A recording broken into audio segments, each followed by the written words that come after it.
You know, the old saying that you can't buy happiness. You think that's true? Well, yeah, you can't buy happiness. I mean, that made me happy for a little while. But, I mean, I was just probably almost just as happy with, I don't know, I look back on going to secondhand stores and stuff like that and finding a little treasure like that. And that actually meant more to me because it was more of a stab in the dark in a way, because you didn't know if you're going to be able to afford it, and you don't know what you're really looking for, and when you find it, it's more special to you rather than having $1,000 and going into a store like that and just buying the whole store. It's not as it's not as special. Because you've achieved so much success, I mean, so quickly, so surprisingly, you've had a baby, you're married. What excites you now?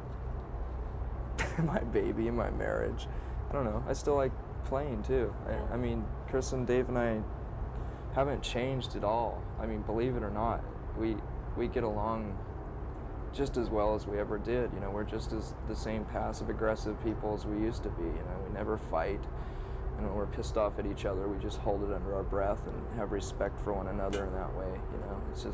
It's easier to work that way, because we have a mission, I guess. How do you personally cope with having relationships, private relationships that are always being scrutinized publicly? It must be really difficult.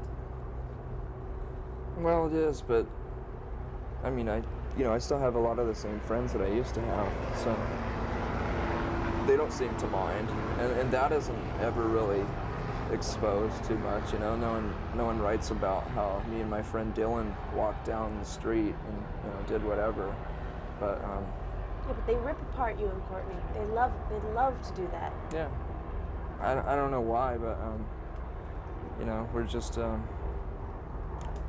don't know. I guess like my ego could be talking right now, and I could say, well, we're interesting people, but